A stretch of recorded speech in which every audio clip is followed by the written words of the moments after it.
Millonario encontró al hijo de la sirvienta en su auto, y al ver lo que hacía adentro, cayó de rodillas. Dicen que el dinero no compra la felicidad, pero Alejandro estaba convencido de que, al menos, compraba el silencio, la paz y la distancia con el resto del mundo. A sus 35 años, Alejandro lo tenía todo: empresas exitosas, propiedades en las zonas más exclusivas de la ciudad y una reputación de hombre implacable en los negocios. Pero su joya más preciada, el objeto que cuidaba con más celo que a su propia salud, era su Ferrari rojo. Aquel auto no era solo un vehículo. Para él, era el trofeo definitivo, la prueba tangible de que había salido de la nada para convertirse en un rey. Nadie tenía permiso para tocarlo. Ni siquiera su prometida se atrevía a cerrar la puerta con fuerza. Por eso, lo que sus ojos vieron aquella tarde de martes no solo lo llenó de ira, sino que sacudió los cimientos de su arrogante existencia. Pero antes de contarte qué fue exactamente lo que vio Alejandro y por qué este momento desataría una tormenta de emociones, quiero invitarte a que te suscribas a nuestro canal. Aquí contamos historias que tocan el alma, y me encantaría saber desde qué ciudad o país nos estás escuchando hoy. Déjame tu comentario aquí abajo, porque leerte nos inspira a seguir creando. Y ahora sí, prepárate, porque esta historia está a punto de comenzar.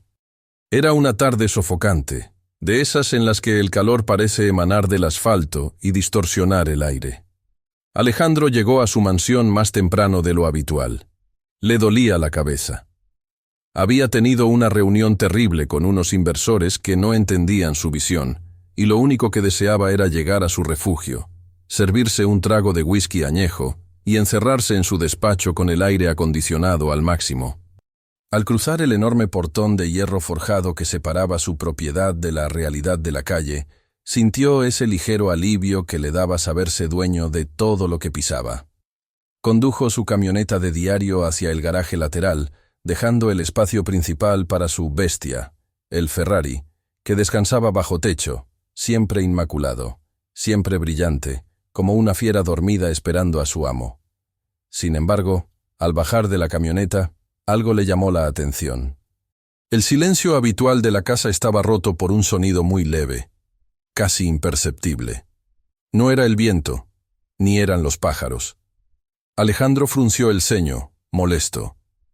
Le pagaba a su personal una fortuna para que la casa estuviera en perfecto orden y silencio cuando él llegaba. Caminó hacia el garaje principal, donde guardaba el deportivo, y notó algo que hizo que la sangre le hirviera en las venas. La puerta del conductor del Ferrari estaba entreabierta. Su corazón dio un vuelco. ¿Un ladrón? ¿Un descuido del jardinero? Aceleró el paso con los puños cerrados, listo para despedir a quien fuera que hubiese osado acercarse a su tesoro. Sus zapatos italianos resonaron con fuerza contra el piso de mármol del garaje. Pero al llegar junto al auto, la escena que encontró lo dejó paralizado por un segundo, antes de que la furia lo cegara por completo. Allí, sentado en el asiento de cuero color crema, con las manos pequeñas y sucias aferradas al volante deportivo, estaba Mateo.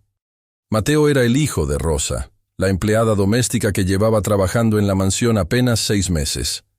Era un niño de unos 7 años, delgado, con el cabello siempre un poco alborotado y unos ojos grandes y oscuros que solían mirar al suelo cada vez que Alejandro pasaba cerca. Alejandro apenas sabía su nombre. Para él, el niño era una sombra, un accesorio inevitable que venía con la sirvienta porque ella no tenía con quién dejarlo. Pero ver a esa sombra profanando su santuario fue demasiado.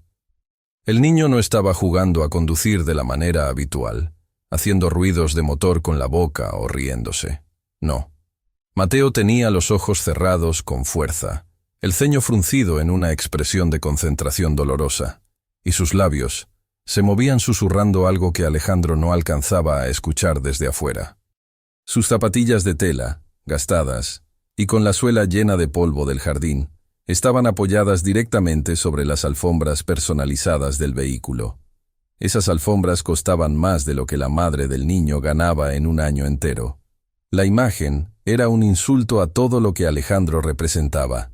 Él, que había luchado tanto para que nada ni nadie manchara su éxito, ahora tenía a un niño pobre, sucio y ajeno ensuciando el cuero importado de su posesión más valiosa.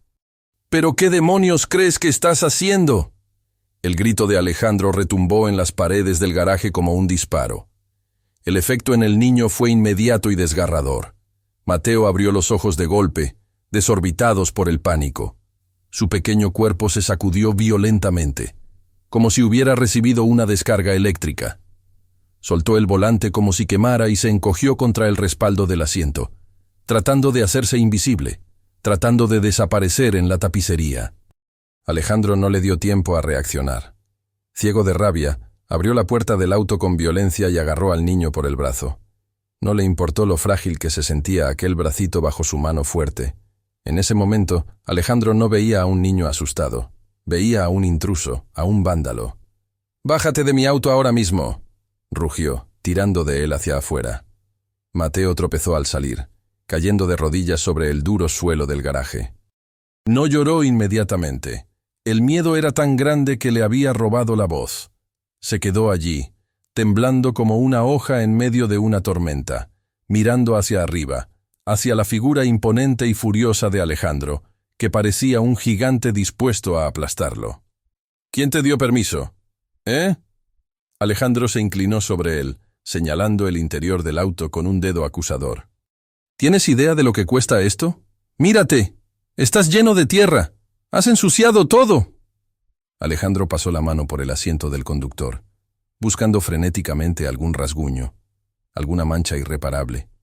Encontró un poco de polvo y unas migajas de lo que parecía ser pan en el suelo.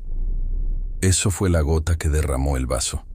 Se giró hacia el niño, con la cara roja de ira.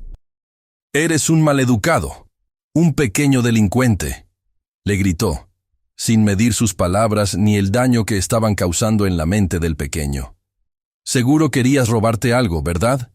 ¿Viste algo brillante y pensaste que podías llevártelo?».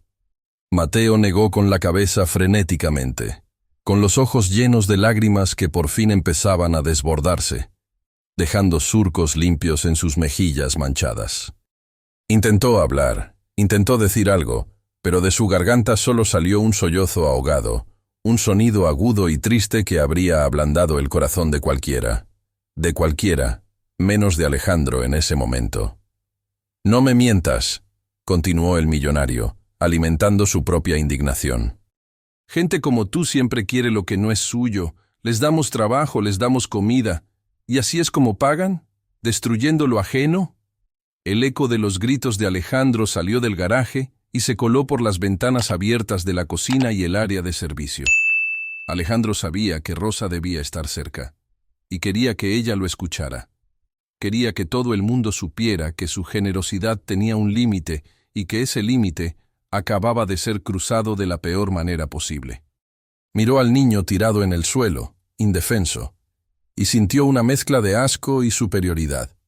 Se alisó el traje, recuperando su postura erguida, y miró su reloj costoso con desdén.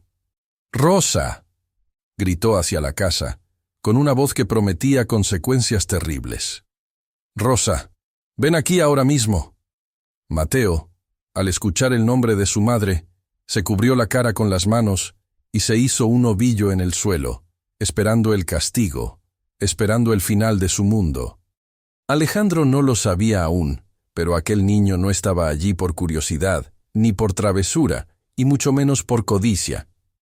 Lo que Mateo estaba haciendo dentro de ese auto era algo mucho más profundo, algo que Alejandro, en su inmensa soledad rodeada de millones, era incapaz de comprender todavía. Pero la semilla del conflicto ya estaba plantada, y esa tarde, bajo el techo de aquella mansión lujosa, la vida de ambos estaba a punto de cambiar para siempre. En el cuarto de lavado, al otro lado de la mansión, Rosa estaba doblando con sumo cuidado las camisas de lino de Alejandro. El olor a lavanda y el vapor de la plancha llenaban la pequeña habitación, un contraste absoluto con la frialdad metálica del garaje. Rosa era una mujer de 40 años que aparentaba 50. La vida no había sido amable con ella. Sus manos estaban enrojecidas y agrietadas por años de fregar pisos y lavar ropa ajena. y en su rostro había esas líneas profundas que solo deja el dolor de haber perdido a un esposo demasiado pronto y tener que criar a un hijo sola en un mundo que parece cobrar cada error con sangre. Cuando el grito de Alejandro retumbó por los pasillos, Rosa sintió que el corazón se le detenía en el pecho. No fue un llamado normal, fue un rugido cargado de una furia que ella conocía bien, esa furia de los hombres poderosos que no toleran la más mínima imperfección en su entorno. Soltó la camisa sobre la mesa, sin importarle si se arrugaba de nuevo, y corrió. Corrió como solo una madre puede correr cuando presiente que su hijo está en peligro. Sus pasos resonaron rápidos y desiguales sobre la cerámica de la cocina y luego sobre el mármol del vestíbulo. Dios mío, que no haya roto nada, que no le haya pasado nada, rezaba en silencio, con el estómago hecho un nudo. Sabía que Mateo era un niño inquieto, pero también sabía que tenía un corazón de oro. Sin embargo, en la casa de un hombre como Alejandro, la bondad de un niño pobre no valía ni un centavo frente al valor de un jarrón o una alfombra. Al irrumpir en el garaje, la escena le cortó la respiración. Vio a su pequeño Mateo hecho un ovillo en el suelo, temblando y cubriéndose la cabeza como si esperara un golpe, y vio a Alejandro de pie sobre él, alto, impecable y terrible, señalándolo con un dedo acusador. «¡Señor!», gritó Rosa, lanzándose al suelo para abrazar a su hijo. Sintió el cuerpo de Mateo rígido contra el suyo, su respiración entrecortada y llena de pánico. El instinto de leona despertó en ella, pero tuvo que tragarlo. Tuvo que ahogar su orgullo, porque sabía que su supervivencia dependía de su sumisión. Acarició el cabello del niño, susurrándole cosas que solo ellos dos podían escuchar, antes de levantar la vista hacia su patrón con los ojos llenos de lágrimas. «Perdón, señor Alejandro, perdóneme por favor», suplicó, con la voz quebrada. «No sé qué hizo, pero le juro que no fue con maldad. Es solo un niño, señor. Tiene mucha imaginación. A veces no mide las cosas». «¿Imaginación?», escupió Alejandro con desdén, sin bajar la guardia ni un milímetro. «Estaba dentro de mi auto, con sus zapatos sucios pisando mis alfombras. ¿Tienes idea de lo que vale este coche, Rosa? Más de lo que tú podrías ganar en 10 vidas». Rosa bajó la cabeza, humillada. Sentía la mirada de Alejandro quemándole la nuca. La vergüenza era un manto pesado y asfixiante. Ella siempre le había enseñado a Mateo a respetar lo ajeno, a ser invisible en esa casa grande, a no tocar, a no molestar.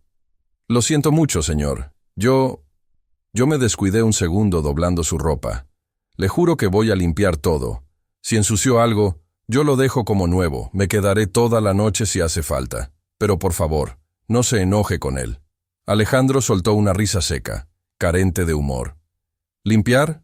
El daño ya está hecho, Rosa. Es una cuestión de respeto, de límites.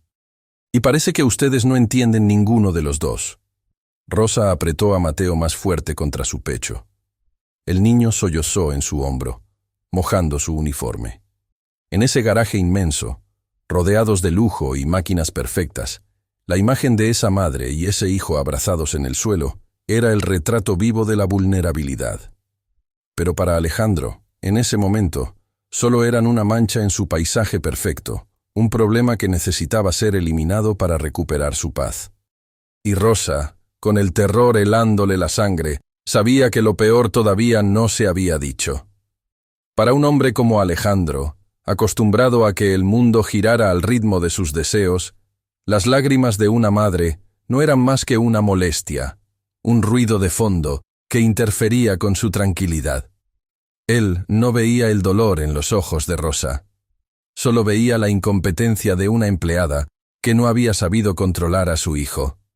Se pasó la mano por el cabello perfectamente peinado, respiró hondo para recuperar la compostura y miró a la mujer con una frialdad que helaba la sangre. No había ni un gramo de compasión en su postura, solo el cálculo frío de un empresario que ha detectado un activo defectuoso y decide eliminarlo. «Levántate, Rosa», ordenó con un tono de voz bajo pero cargado de veneno. «Deja de hacer el ridículo en el suelo, eso no va a cambiar nada». Rosa se puso de pie con dificultad, tirando de Mateo para que se escondiera detrás de sus piernas.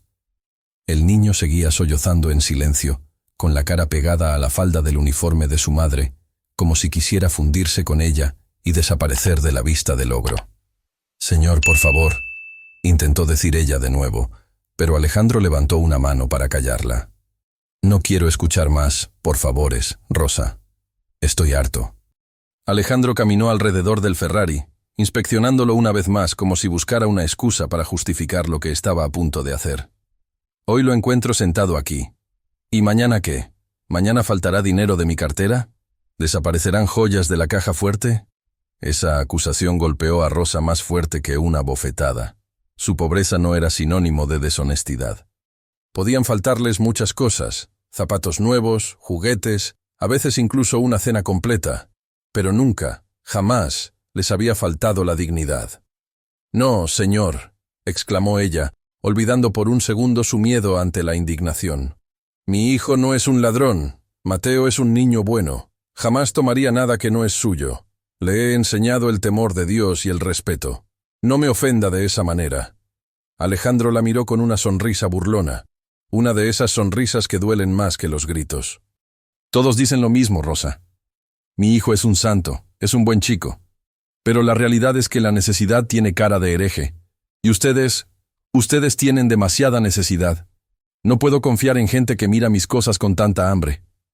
Si esta historia ya te está tocando el corazón y sientes la impotencia de Rosa ante tal injusticia, cuéntame en los comentarios si alguna vez viviste algo parecido o si conoces a alguien que haya sido juzgado injustamente solo por su condición social. Y si aún no lo has hecho, suscríbete al canal para no perderte el desenlace de esta historia, porque te aseguro que la vida da muchas vueltas. Alejandro se cruzó de brazos, dictando su sentencia final con la misma facilidad con la que despedía a un proveedor ineficiente en su empresa. «No voy a correr riesgos en mi propia casa. Quiero que recojas tus cosas y las de tu hijo. Tienen hasta mañana al amanecer para largarse de aquí». El mundo de Rosa se derrumbó en ese instante. El amanecer. Eso significaba que en menos de 12 horas estarían en la calle. No tenía ahorros, no tenía a dónde ir, y conseguir una recomendación después de ser despedida así sería imposible. «Don Alejandro, por piedad», susurró con la voz rota. «No tengo a dónde ir. Es de noche. El niño. Hubieras pensado en eso antes de dejarlo jugar en un auto de $500,000, cortó él implacable. «Les pagaré la semana trabajada, ni un centavo más. Y agradece que no llamo a la policía por intento de robo o vandalismo. Ahora lárguense de mi vista. Quiero cenar en paz». Alejandro dio media vuelta y salió del garaje, cerrando la puerta que conectaba con la casa con un golpe seco. El sonido resonó como un disparo final. Rosa se quedó allí, de pie en medio del garaje lujoso, abrazando a Mateo, sintiéndose más pequeña que nunca. El olor a gasolina y cuero nuevo, que para Alejandro era el olor del éxito, para ella se convirtió en el olor de la derrota. Miró a su hijo, que la miraba con esos ojos grandes llenos de culpa. «¿Mami?», preguntó el niño con un hilo de voz. «Es por mi culpa. Nos van a echar por mi culpa». Rosa se tragó sus propias lágrimas, se agachó y le tomó la cara entre las manos, limpiándole la suciedad de las mejillas con sus pulgares ásperos. «No, mi amor, no es tu culpa. Es solo que... a veces los ricos tienen el corazón un poco ciego, mi vida. Pero Dios no nos va a dejar solos. Vámonos». Caminaron hacia su pequeña habitación de servicio, arrastrando los pies, mientras la noche caía sobre la mansión. Pero lo que Alejandro no sabía, mientras se servía su whisky en la soledad de su despacho, era que esa decisión cruel no le traería la paz que buscaba. Al contrario, el silencio que estaba a punto de reinar en esa casa sería mucho más ensordecedor que cualquier ruido, y la imagen de ese niño en el auto volvería para atormentarlo antes de que saliera el sol. La noche cayó sobre la ciudad como un manto pesado, y con ella, un silencio sepulcral se apoderó de la mansión. No era el silencio plácido y reparador que Alejandro solía disfrutar después de un día de caos en la oficina. No. Esta noche, el silencio tenía una cualidad diferente, casi acusadora. Era una quietud densa, que parecía rebotar en las paredes de mármol y amplificar el sonido de sus propios pensamientos. Alejandro se retiró a su estudio, una habitación imponente forrada de caoba y libros que jamás había leído, buscando refugio en su rutina. Se sirvió un vaso de whisky, escuchando el tintineo de los hielos contra el cristal, un sonido que normalmente lo relajaba, pero que ahora le sonaba estridente, solitario. Se dejó caer en su sillón de cuero italiano, cerró los ojos y dio un largo trago, esperando que el alcohol quemara la culpa que, sin invitación, empezaba a instalarse en la boca de su estómago. «Hice lo correcto», se repitió en voz alta, como si necesitara convencer a las paredes vacías. «No se puede permitir que el servicio pierda el respeto. Hoy es el auto, mañana es la casa entera». Pero su mente, traicionera, no dejaba de rebobinar la cinta de lo ocurrido en el garaje, y había un detalle, un pequeño y maldito detalle, que no le encajaba. Si el niño hubiera estado jugando a ser piloto de carreras, habría estado haciendo ruidos con la boca, riendo, moviendo el volante de un lado a otro con frenesí. Eso es lo que hacen los niños traviesos. Pero Mateo no estaba haciendo eso. Alejandro recordó la rigidez de su pequeño cuerpo, los nudillos blancos de tanto apretar el volante, y sobre todo, sus ojos cerrados. Cuando el niño abrió los ojos al ser descubierto, Alejandro no vio la picardía del que es atrapado haciendo una travesura. Vio terror, sí, pero detrás del terror vio algo más profundo, algo que Alejandro conocía demasiado bien porque lo veía cada mañana en el espejo, una inmensa y desoladora soledad. Esa mirada lo perseguía. Era la mirada de alguien que no estaba allí por diversión, sino por necesidad. Pero ¿qué necesidad podía tener un niño de 7 años dentro de un Ferrari estacionado? Alejandro se levantó, inquieto. El whisky le sabía amargo. Caminó hacia el ventanal que daba al jardín trasero. A lo lejos, vio la luz encendida de la pequeña dependencia de servicio. Una luz amarilla, tenue, débil. Imaginó a Rosa empacando sus pocas ropas en bolsas de basura o cajas viejas, llorando en silencio para no asustar más a su hijo. De repente, la inmensidad de su propia casa se le vino encima.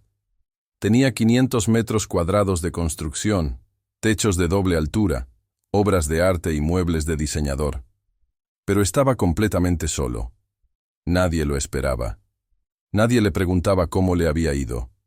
Su prometida, con la que se casaría en unos meses, estaba más interesada en la lista de bodas y en los eventos sociales que en saber quién era él realmente. En cambio, allá afuera, en ese cuartucho humilde que pronto quedaría vacío, había un vínculo que todo su dinero no podía comprar. Rosa defendía a su hijo con uñas y dientes. Mateo buscaba refugio en su madre. Se tenían el uno al otro. Alejandro, en su trono de oro, no tenía a nadie. La irritación volvió a subirle por la garganta. Pero esta vez no era contra el niño, sino contra esa sensación de vacío que lo asfixiaba. Necesitaba confirmar que tenía razón. Necesitaba encontrar una prueba de que el niño había roto algo, de que era un vándalo, para así poder dormir tranquilo y justificar su crueldad. Seguro rompió alguna costura del asiento, pensó, aferrándose a esa idea como a un salvavidas.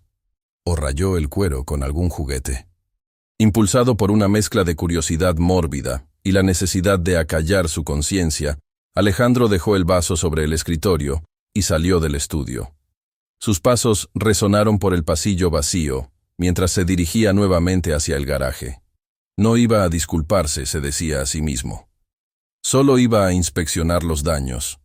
Solo iba a asegurarse de que su propiedad estuviera intacta. Pero lo que Alejandro no sabía es que esa visita nocturna al garaje no le daría la paz que buscaba. Al contrario, estaba a punto de encontrar la pieza del rompecabezas que haría volar por los aires todas sus convicciones y que le mostraría que, a veces, los viajes más largos no se hacen en carretera, sino hacia el interior del corazón humano. El garaje estaba sumido en una penumbra fría, apenas iluminada por las luces de seguridad del jardín que se colaban por los ventanales altos. Al encender la luz principal, el Ferrari brilló con una intensidad casi agresiva, un depredador rojo descansando sobre el suelo inmaculado. Alejandro se acercó con paso firme, pero sus manos, usualmente estables, temblaban ligeramente. No era miedo, se decía a sí mismo, era la adrenalina residual del disgusto. Abrió la puerta del conductor con brusquedad, esperando encontrar el desastre que su mente paranoica había fabricado. Cuero rasgado, manchas de grasa, botones rotos. Sacó su teléfono y encendió la linterna, pasando el haz de luz meticulosamente por cada centímetro de la tapicería. Nada. El asiento estaba perfecto. El volante, intacto. El tablero, inmaculado. No había ni un solo rasguño. El niño no había tocado nada con malicia. Había estado allí sentado con una delicadeza reverencial, casi religiosa. Este descubrimiento, lejos de aliviar a Alejandro, lo irritó aún más. Si hubiera encontrado un daño, su decisión de echarlos a la calle estaría plenamente justificada ante su propia conciencia. Pero la ausencia de daño lo dejaba sin argumentos, desnudo frente a su propia crueldad. Fue entonces, cuando estaba a punto de cerrar la puerta y regresar a su soledad, que el haz de luz iluminó algo en el suelo, del lado del copiloto, medio oculto bajo la alfombra. Alejandro frunció el ceño. Se estiró sobre la consola central y alcanzó el objeto. No era basura. Eran dos cosas. La primera era una hoja de papel de cuaderno, arrugada y doblada varias veces. Al desdoblarla con cuidado, Alejandro se encontró con un dibujo infantil hecho con crayones de cera. No era un garabato sin sentido. El dibujo mostraba un coche rojo, claramente su Ferrari, pero tenía algo extraño. El coche no estaba en una carretera. El niño había dibujado el auto flotando entre nubes blancas y un sol amarillo gigante. Y dentro del coche se habían dibujado dos figuras, una pequeña, que claramente era Mateo, y otra más grande, un hombre con bigote que sonreía. Debajo del dibujo, con esa caligrafía temblorosa de quien apenas está aprendiendo a escribir, había una frase corta: «El auto más rápido para llegar a ti». Alejandro sintió un escalofrío recorrerle la espalda. ¿Qué significaba eso? ¿Llegar a ti? La segunda cosa que había recogido aclaró el misterio de una forma dolorosa. Era una fotografía vieja, de esas impresas en papel barato que se desgastan con el tacto. Los bordes estaban raídos, señal de que había sido acariciada y sostenida miles de veces. En la foto aparecía un hombre joven, de rasgos humildes y bondadosos, cargando a un bebé en brazos. El parecido con Mateo era innegable. Alejandro se quedó paralizado en el asiento de su lujoso deportivo, sosteniendo esos dos tesoros de pobreza en sus manos de millonario. El dibujo y la foto, la fantasía y la memoria. De repente, la imagen del pequeño delincuente que quería robarse el auto se desmoronó. Un ladrón no deja atrás lo que más ama. Un ladrón no dibuja nubes. Mateo había huido tan aterrorizado por los gritos que había olvidado lo único que le importaba en ese momento. Alejandro miró la foto del hombre.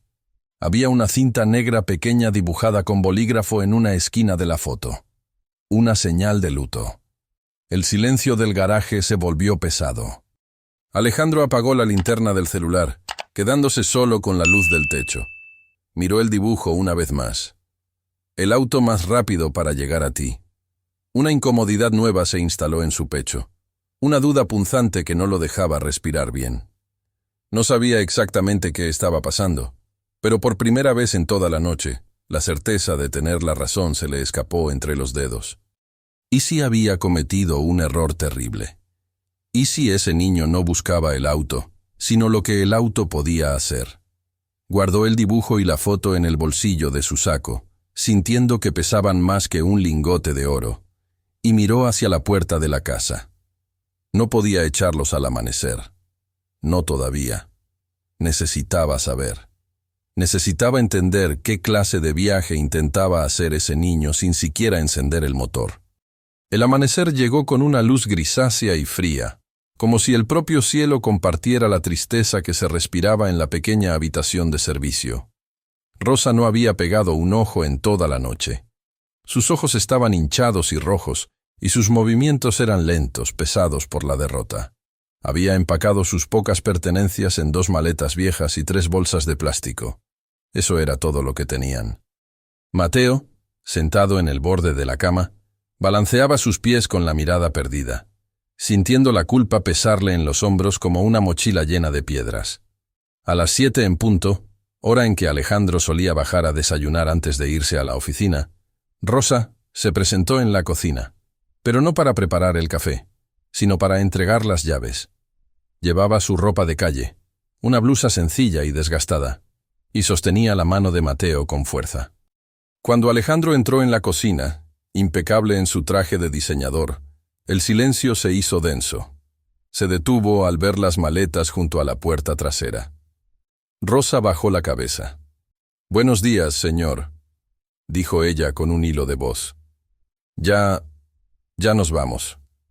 Solo quería dejarle las llaves y decirle que dejé todo limpio». Alejandro miró las maletas y luego miró al niño. Mateo no se atrevía a levantar la vista. Se aferraba a la pierna de su madre como si fuera el único pilar firme en un terremoto. El millonario sintió el peso del dibujo y la fotografía en el bolsillo interior de su saco. Le quemaban contra el pecho. Recordó la frase: «El auto más rápido para llegar a ti». «Deja esas maletas ahí, Rosa», dijo Alejandro con un tono seco que sorprendió a la mujer. Rosa levantó la vista, confundida, con un destello de miedo en los ojos. «Señor, si es por la liquidación, no se preocupe. Nos vamos así, solo queremos...» «No he dicho que se vayan», la interrumpió él, caminando hacia la cafetera para servirse él mismo, algo que nunca hacía. «He revisado mi agenda y no tengo tiempo para entrevistar a nadie nuevo esta semana. Mis inversores llegan en unos días y necesito la casa impecable. No puedo permitirme el caos de buscar personal ahora». Era una mentira, una excusa barata. Alejandro podría haber contratado a una agencia de lujo en 5 minutos. Pero necesitaba tiempo. La curiosidad se había convertido en una obsesión durante la noche. «Te quedarás una semana más». «A prueba», sentenció, dándose la vuelta para mirarlos. «Pero con una condición. El niño no se acerca al garaje, ¿entendido?» Rosa soltó el aire que había estado conteniendo, y sus piernas casi le fallan del alivio. «Sí, señor. Dios se lo pague. Le juro que Mateo no saldrá del cuarto, ni se sentirá su presencia». «Bien. Ahora prepárame el desayuno.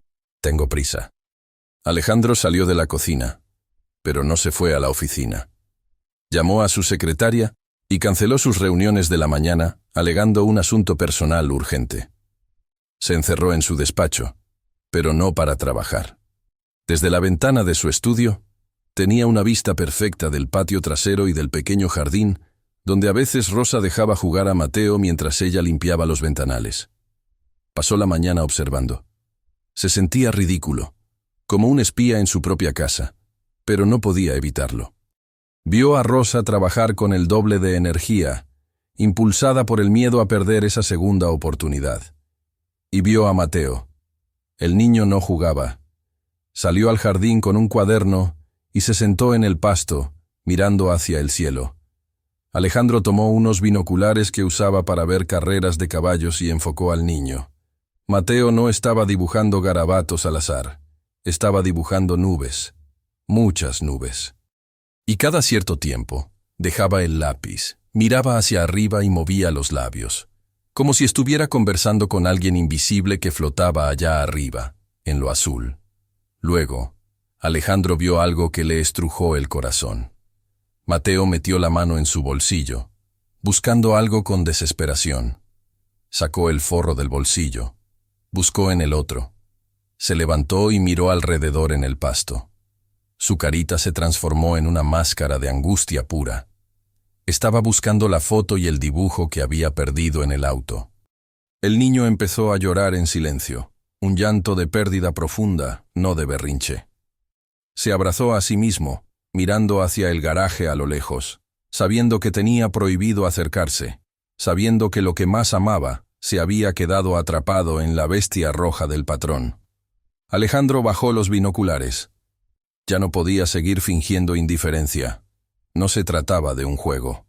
Ese niño tenía una misión, una misión dolorosa y secreta que involucraba su Ferrari. Y Alejandro, el hombre que creía saberlo todo sobre el valor de las cosas, estaba a punto de descubrir que no sabía nada sobre el valor de las personas. Guardó los binoculares, se ajustó el nudo de la corbata y decidió que era hora de enfrentar la verdad, por mucho que ésta pudiera doler. Salió del despacho y caminó hacia el jardín.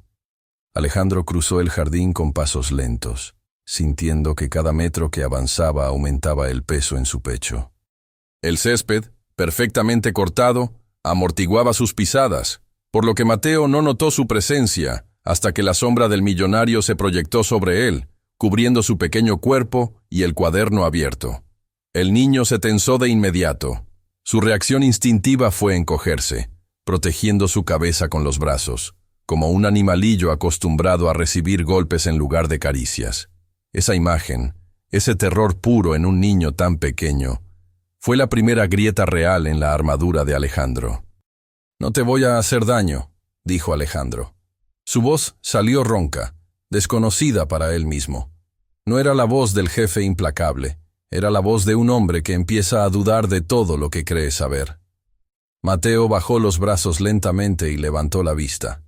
Sus ojos estaban rojos, húmedos y llenos de una tristeza infinita que contrastaba con su edad. Alejandro metió la mano en el bolsillo interior de su saco y sacó el papel arrugado y la fotografía vieja. Se agachó, no para intimidar, sino para quedar a la altura de los ojos del niño, rompiendo por primera vez la barrera de superioridad que siempre mantenía. «Estabas buscando esto, ¿verdad?», preguntó, extendiéndole los tesoros perdidos. Mateo soltó un jadeo ahogado y extendió sus manitas temblorosas para recuperar la foto. La apretó contra su pecho con una fuerza desesperada, cerrando los ojos como si acabara de recuperar una parte de su alma. «Gracias. Gracias, señor», susurró el niño, sorbiendo la nariz. «Pensé que los había perdido para siempre». Alejandro observó la escena con un nudo en la garganta. La vulnerabilidad del momento era palpable. «¿Y tú, que estás escuchando esta historia? ¿Qué habrías hecho en su lugar? ¿Habrías seguido adelante con tu enojo o te habrías detenido a escuchar? Escribe tu opinión en los comentarios y comparte este video con alguien que necesite escuchar esta historia hoy, porque lo que Mateo estaba a punto de confesar cambiaría la vida de Alejandro para siempre. «Mateo», dijo Alejandro suavemente, señalando el dibujo que el niño ahora sostenía junto a la foto. «Necesito que me digas la verdad. Y quiero que seas muy valiente. ¿Por qué estabas en mi auto? ¿Por qué dibujaste eso?» El niño miró el dibujo. El Ferrari rojo flotando entre nubes. Luego miró a Alejandro, evaluando si era seguro hablar. La necesidad de explicarse fue más fuerte que el miedo. «Es que escuché a los jardineros hablar», comenzó Mateo con la voz entrecortada. «Dijeron que su coche tiene muchos caballos, que es un Ferrari. Dijeron que corre a 300 kilómetros por hora, que es el más rápido del mundo». Alejandro asintió, sin entender todavía a dónde quería llegar. «Es rápido, sí. ¿Pero para qué querías correr?» Mateo tragó saliva y sus ojos se llenaron de lágrimas nuevamente. Apretó la foto de su padre. «Porque mi papá se fue hace un año. Mi mamá dice que está en el cielo. Y el cielo está muy alto, señor. Muy lejos». El niño hizo una pausa para tomar aire, y luego soltó la bomba que destruiría el ego de Alejandro en 1000 pedazos. «He intentado enviarle cartas en globos, pero se explotan. He rezado, pero no sé si me escucha. El autobús no llega hasta allá. Pero cuando vi su coche, pensé que si es el más rápido del mundo, tal vez si lo conduzco muy rápido, podría llegar al cielo en 1 hora». Alejandro sintió que el aire se le escapaba de los pulmones.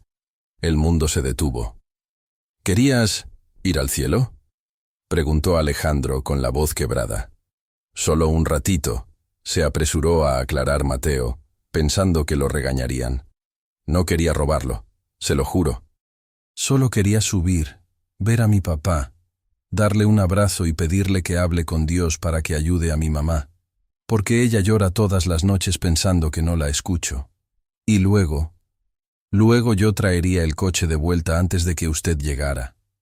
Lo juro. Alejandro cayó de rodillas sobre el césped. No fue una metáfora. Sus piernas simplemente perdieron la fuerza. La inmensidad de la inocencia del niño, el amor desesperado de ese hijo queriendo usar un motor V8 para romper las barreras de la muerte y consolar a su madre, lo golpeó con la fuerza de un tren. Él se había preocupado por el cuero de los asientos, se había preocupado por el polvo en las alfombras, y frente a él tenía a un niño que estaba dispuesto a viajar al más allá para salvar a su familia. Las lágrimas, ajenas al rostro de Alejandro desde hacía años, comenzaron a rodar por sus mejillas. Frente a la pureza de ese amor, todos sus millones, sus empresas y su Ferrari no valían absolutamente nada. Había encontrado al ladrón y resultó ser un ángel desesperado que solo buscaba un camino hacia su padre. En ese jardín, bajo el sol implacable de la mañana, algo se rompió definitivamente dentro de Alejandro.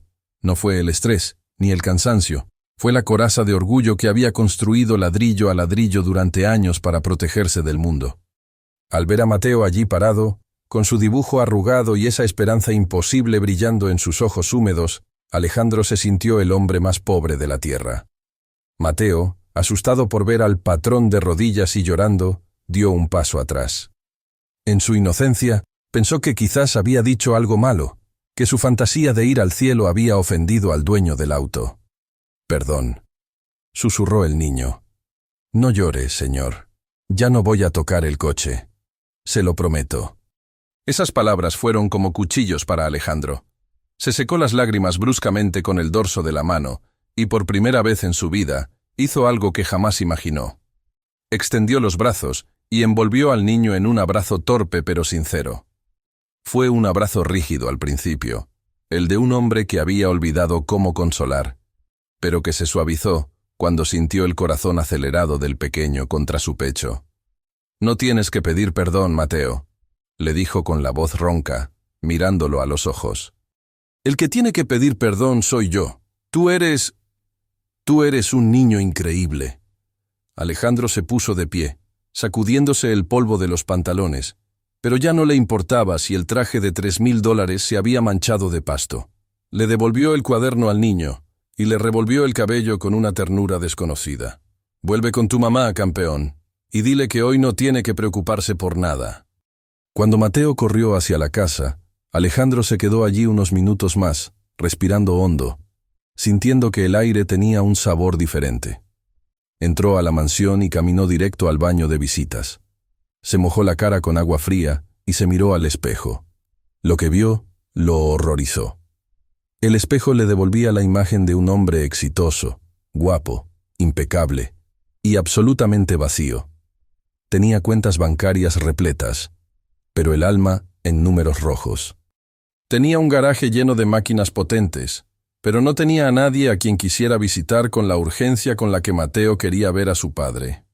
«Qué miserable eres, Alejandro», se dijo a su reflejo. «Un niño de 7 años tiene más riqueza en su dedo meñique que tú en todas tus cajas fuertes». La vergüenza lo invadió, caliente y punzante. Recordó cómo había tratado a Rosa la noche anterior, cómo la había humillado, cómo la había hecho sentir pequeña e insignificante solo porque él tuvo un mal día. Recordó la amenaza de echarla a la calle. Se sintió un monstruo. Salió del baño con una determinación nueva. No bastaba con no despedirlos. Eso era lo mínimo, lo fácil. El dinero podía arreglar problemas materiales, pero él había dañado la dignidad de esa familia. Necesitaba reparar eso. Necesitaba demostrarles que los veía, que los valoraba como seres humanos. Se dirigió a su despacho y abrió la caja fuerte. No sacó dinero. Sacó una carpeta donde guardaba los contactos de sus abogados y administradores. Empezó a hacer llamadas. Su voz sonaba diferente al teléfono, firme. Sí, pero sin esa arrogancia habitual. Estaba orquestando un plan, algo que cambiaría la vida de Mateo y Rosa para siempre, no como una limosna, sino como un acto de justicia divina. Pero mientras organizaba el futuro de ellos, Alejandro sentía que, en realidad, estaba sanando su propio pasado. Cada decisión que tomaba para ayudar al niño Sentía que limpiaba un poco de la suciedad que había acumulado en su propio corazón. Sin embargo, el destino es caprichoso, y justo cuando Alejandro comenzaba a transitar el camino de la redención, una visita inesperada estaba a punto de poner a prueba su nueva conciencia y amenazar con destruir la frágil paz que intentaba construir. Justo cuando Alejandro colgaba el teléfono, sintiendo una extraña paz interior tras haber dado las primeras instrucciones a sus abogados, el sonido estridente de un claxon en la entrada principal rompió la calma de la tarde. El millonario suspiró. Conocía ese sonido, y conocía la impaciencia que lo provocaba. Era Camila, su prometida. Camila era una mujer de una belleza innegable, de esas que hacen girar cabezas en cualquier evento social. Alta, rubia y siempre vestida con la última colección de París. Sin embargo, su belleza exterior escondía una aridez emocional que Alejandro, en su ceguera anterior, había confundido con clase y sofisticación. Hoy, sin embargo, la veía llegar con otros ojos. Alejandro salió al vestíbulo justo cuando ella cruzaba la puerta, arrojando su bolso de marca sobre una silla antigua sin siquiera saludar. «Qué calor insoportable hace en esta ciudad», se quejó Camila, quitándose las gafas de sol. «Alejandro, amor, espero que el aire acondicionado esté al máximo, y necesito un té helado, urgente». No hubo un «hola», ni un «¿cómo estás?». Solo demandas. Alejandro la observó en silencio, notando por primera vez lo estridente que sonaba su voz en la casa. «Hola, Camila», dijo él seco. «Rosa te traerá algo en un momento».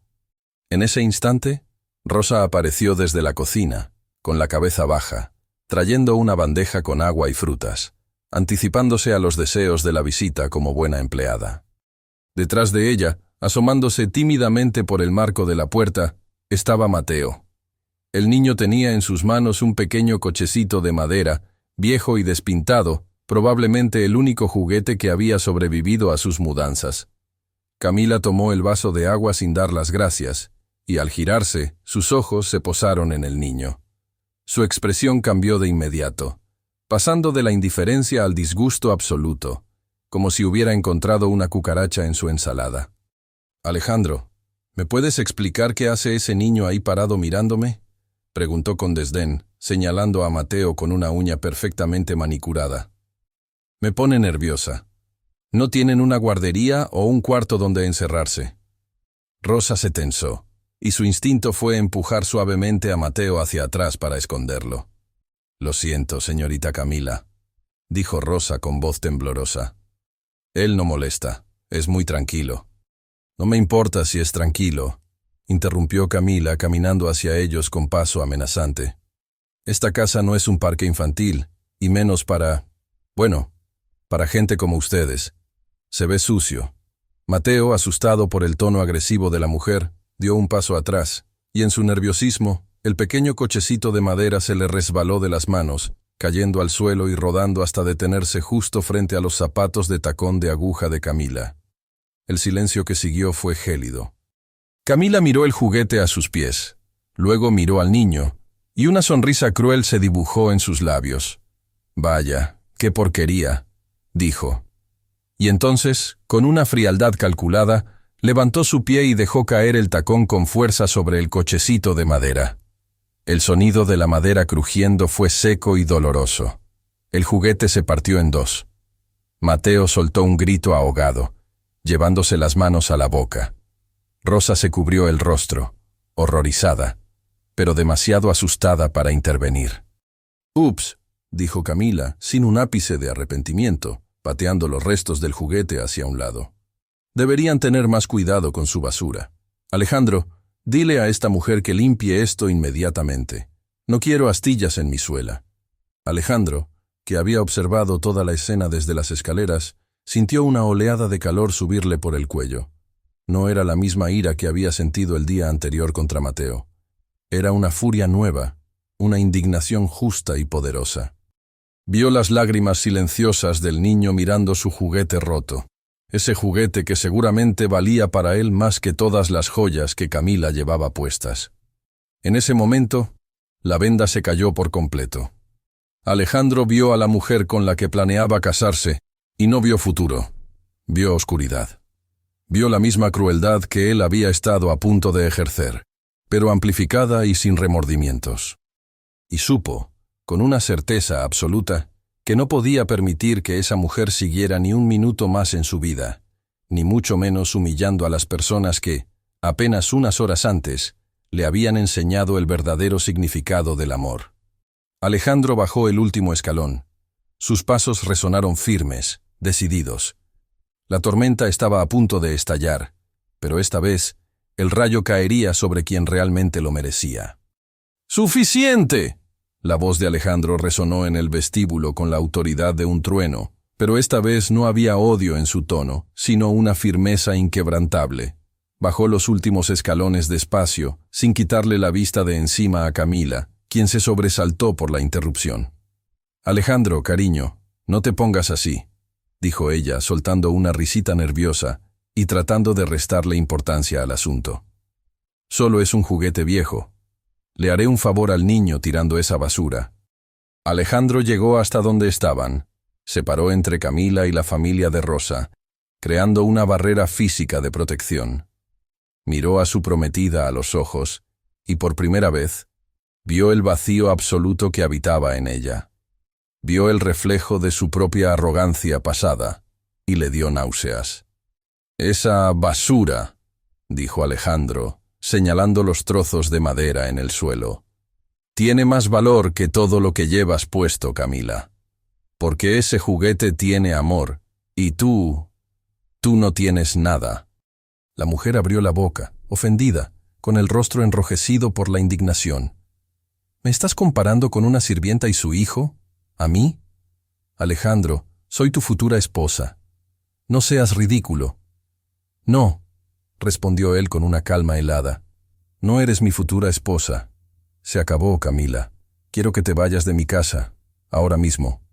El silencio que siguió fue absoluto. Rosa se llevó las manos al pecho, sin poder creer lo que escuchaba. Camila parpadeó varias veces, procesando el rechazo. «¿Me estás echando?», susurró ella, con la voz temblando de rabia. «¿Por estos muertos de hambre? Te vas a arrepentir, Alejandro. Eres un idiota». «Puede ser», admitió él. «He sido un idiota mucho tiempo, pero hoy dejo de serlo. Fuera». Camila soltó un bufido de desprecio, tomó su bolso y salió taconeando con furia, azotando la puerta principal con tal fuerza que los cristales vibraron. Cuando el eco del portazo se desvaneció, Alejandro suspiró profundamente, como si hubiera soltado un lastre de 100 kilos. Se giró lentamente hacia Rosa y Mateo. La mujer seguía temblando, esperando quizás que ahora la furia del patrón se volviera contra ella por haber causado tal escena. Pero Alejandro hizo algo impensable. Se agachó en el suelo de mármol, sin importarle su traje, y comenzó a recoger, pieza por pieza, los fragmentos del cochecito de madera. Cuando tuvo las piezas en sus manos, levantó la vista hacia el niño.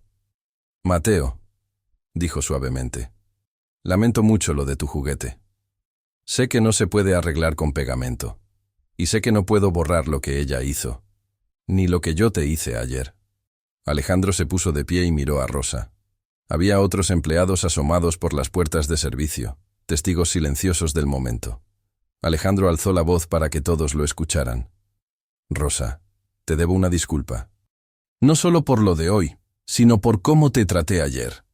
Te humillé, amenacé con dejarte en la calle y juzgué a tu hijo sin conocer su corazón. Fui un hombre cruel y ciego». La voz de Alejandro se quebró levemente. «Tú eres una madre ejemplar, y tu hijo es un niño extraordinario. Me han dado una lección de humildad que no olvidaré mientras viva». Rosa rompió a llorar, pero esta vez no eran lágrimas de miedo, sino de alivio y emoción. Nadie, nunca, le había pedido perdón con tanta sinceridad, y mucho menos un hombre poderoso como él. Alejandro se volvió hacia el niño y puso una mano en su hombro. «Mateo, me dijiste que querías usar mi auto para llegar al cielo y pedir ayuda para tu mamá. Bueno, el auto no puede volar, pero yo sí puedo ayudarte aquí en la tierra». El millonario se secó una lágrima furtiva y continuó con su promesa. Una promesa que sellaría el destino de todos. A partir de hoy, ya no tendrás que preocuparte por el futuro. Me voy a encargar de que vayas a la mejor escuela de la ciudad. Voy a pagar tus estudios hasta la universidad, hasta que seas el hombre que tu papá soñó que serías. Y a ti, Rosa, miró a la madre. Se acabó el miedo. Tu trabajo está seguro, y tu salario será el justo para que nunca más les falte nada. No lo hago por caridad. Lo hago porque ustedes, con un simple dibujo y un corazón limpio, salvaron mi vida hoy. Mateo, con la inocencia que desarma cualquier defensa, corrió y abrazó las piernas de Alejandro. El millonario cerró los ojos y devolvió el abrazo, sintiendo, por primera vez en años, que su inmensa casa ya no estaba vacía. Había encontrado algo mucho más valioso que un Ferrari. Había encontrado una familia, y con ella, su propia redención. Han pasado 20 años desde aquella tarde sofocante en el garaje. Dicen que el tiempo vuela, pero para Alejandro, el tiempo no voló. El tiempo floreció. El hombre que una vez medía su vida en acciones de bolsa y propiedades, hoy se encuentra sentado en la primera fila de un auditorio universitario repleto de gente, aplaudiendo con una fuerza que le hace doler las manos, pero que le llena el alma. Tiene el cabello completamente blanco y las arrugas alrededor de sus ojos marcan el mapa de una vida que aprendió a sonreír tarde, pero que sonrió de verdad. A su lado está Rosa. Ya no lleva uniforme, sino un elegante vestido azul que resalta su dignidad natural.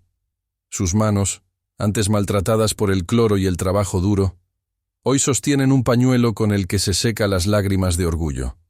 En el escenario, un joven alto, apuesto y con una mirada inteligente, ajusta el micrófono. Es Mateo.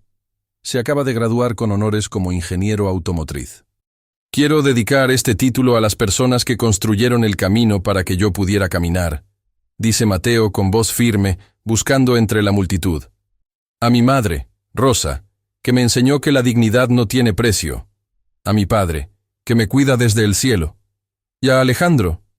La voz de Mateo se quiebra un poco. A Alejandro, que no solo me dio una educación, sino que me enseñó que las segundas oportunidades existen y que el corazón de un hombre puede cambiar el destino de una familia entera. Gracias, papá. La palabra papá retumba en el pecho de Alejandro más fuerte que cualquier motor de competición. Se le nubla la vista. Aquel día en el garaje, él pensó que estaba salvando a un niño de la pobreza, pero la realidad fue muy distinta. Ese niño lo salvó a él de la soledad más absoluta. Al salir de la ceremonia, caminaron juntos hacia el estacionamiento. Allí, bajo la luz dorada del atardecer, brillaba el viejo Ferrari rojo. Estaba impecable, cuidado con mimo durante 2 décadas, convertido ahora en un clásico de valor incalculable. Alejandro se detuvo frente al auto, sacó las llaves del bolsillo y se las tendió a Mateo. Hace años, dijo Alejandro con una sonrisa nostálgica. Te subiste a este auto queriendo llegar al cielo para ver a tu padre. Hoy, Mateo, ya no necesitas un auto para tocar el cielo, porque te has ganado tus propias alas con tu esfuerzo y tu bondad. Pero creo que es hora de que, por fin, lo conduzcas de verdad. Es tuyo. Mateo miró las llaves y luego abrazó al anciano con fuerza. No, Alejandro, dijo el joven.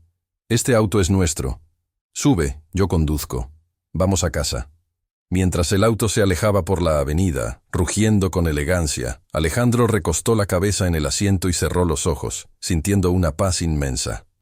Comprendió finalmente que la verdadera riqueza nunca estuvo en el banco, ni en la mansión, ni en el metal de ese coche costoso. La verdadera fortuna fue haber abierto su corazón aquel día, haber elegido el perdón sobre el castigo y el amor sobre la arrogancia. Esta historia nos enseña que nunca es tarde para cambiar el rumbo de nuestra vida. A veces, estamos tan obsesionados protegiendo nuestras cosas materiales que olvidamos proteger lo único que realmente importa, a las personas. La vida nos pone pruebas, a veces en forma de un niño travieso o de un problema inesperado, para ver si somos capaces de mirar más allá de nuestro propio ego. Alejandro pudo haber echado a esa familia a la calle y haber muerto solo en su mansión de oro. Pero eligió la compasión, y a cambio, ganó un hijo, una familia y un legado de amor que durará para siempre. Si esta historia te emocionó y te llegó al alma, te invito de corazón a suscribirte al canal, a dejar tu like y a decirme en los comentarios desde qué ciudad nos has acompañado en este viaje. Y cuando termine este video, quédate con nosotros, porque la próxima historia que verás en pantalla también está llena de sorpresas, lecciones de vida y momentos que tocarán tu corazón. Gracias por estar aquí.